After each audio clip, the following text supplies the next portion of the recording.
right now on 5 on your side at 10.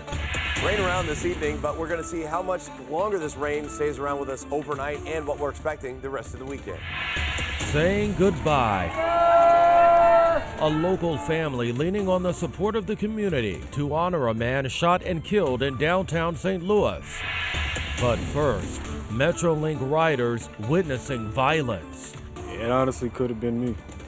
We were sitting right on each other. The moment an argument led to a deadly shooting on board.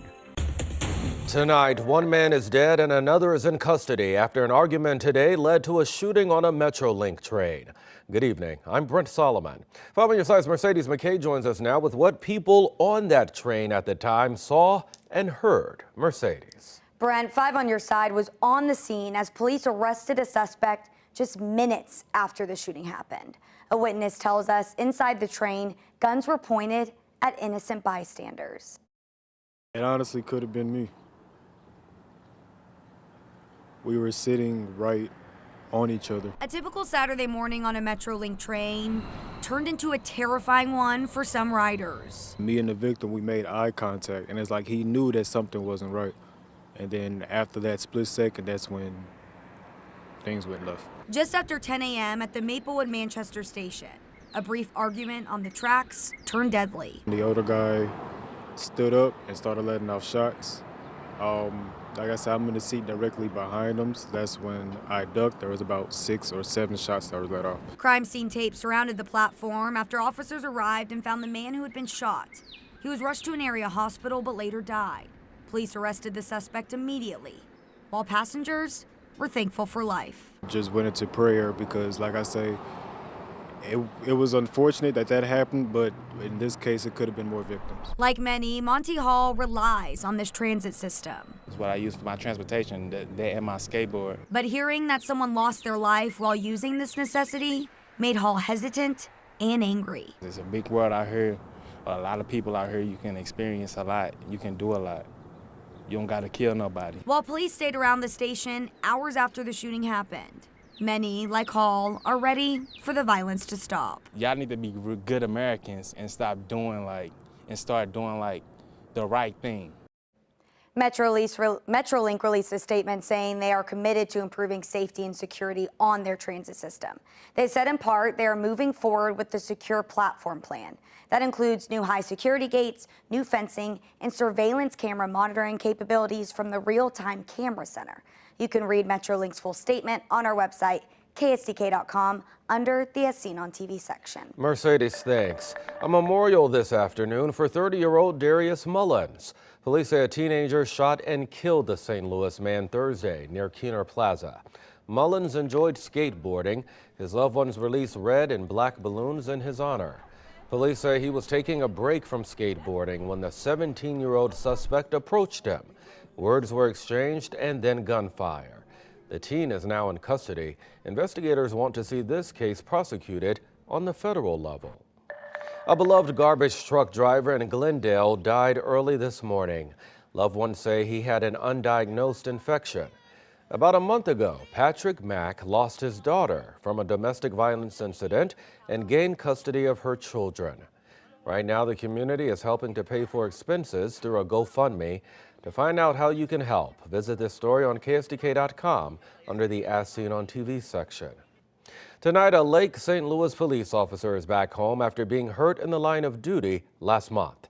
Officers gathered at the police headquarters in Bridgeton, where they led a procession to the officer's home. Officer Nathan Livingston was one of 5 officers hurt when a car hit him on I-70. They were investigating a police chase at the time. The driver, Matthew Jones, is facing DWI charges. Time now for your weather first forecast, but first let's see if we can get a live look over downtown St. Louis. Showers are moving through the area. If you're out and about on this Saturday night, you might need your umbrella. Let's turn it over to meteorologist Gary Frank. Gary. Good evening, Brent. And, we've been fortunate staying inside easily throughout this evening, but if you joined us at 5 and 6, it was as sunny as can be. You didn't see that rain coming, but it's part of a front that has moved further south. And what you'll notice here as we look at various cameras like the one we just showed you downtown, where breaks in the clouds are around over the arch, but not so much here at the airport. Rain at times, which is much heavier to the north of Litchfield and Pittsfield. I do want to zoom in on a few locations right now, which are seeing the most significant rain, which is really O'Fallon, Cottleville, areas in St. Charles County and West County, and north of Grafton here, right across the state line of the Metro East Side. That's where probably the heaviest rain has been falling. Now, this is all continuing to gradually push further south and will impact us here. But as I mentioned, a few breaks in the clouds.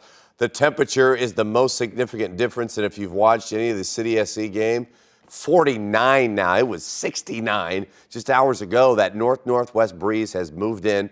Tonight, rain ends. Temps won't fall a bunch more, but we are going to see that rain come to a close. We'll look at it, what it's done so far, look at pictures from that game, and also talk about what we're expecting to start the month of May. All right, we'll see you soon. Today, St. Louis Circuit Attorney Kim Gardner addressed supporters at a church this morning. It comes as a growing number of Democrats are lining up to challenge her in next year's primary. Today, Gardner criticized a judge who moved to hold her in indirect criminal contempt of court this week. Today's rally comes amid a legal battle between the city's top prosecutor and Attorney General Andrew Bailey, who is trying to have her removed from office. Gardner supporters gave her a T-shirt calling her, quote, the mother of justice. She gave a 13-minute speech today where she said she plans to stay in office. I'm not leaving. I'm not resigning. I'm not doing nothing. You're going to have to remove me. Well, 2 Democrats are now running for her job. Defense attorney David Mueller is already in the race, and former St. Louis Alderman Mike Gross plans to jump into the race next week. Today, anti-abortion advocates marching through the streets of downtown for the 6th annual March on the Arch. It's to help raise awareness about abortion legislation and to show support for women experiencing unexpected pregnancies. Right now, abortion is banned in Missouri. Law enforcement didn't take it seriously. Prosecutors didn't take it seriously. A man repeatedly stalks women for years. Now, state lawmakers are pushing a bill to fight back. Our I-Team explains. A powerful and addictive synthetic drug claiming young lives. Our Verify team explores whether that same drug is behind the most deaths of people 18 to 45. Why this system of low pressure around the Great Lakes and this high out west impacts us and what we're expecting the next few days.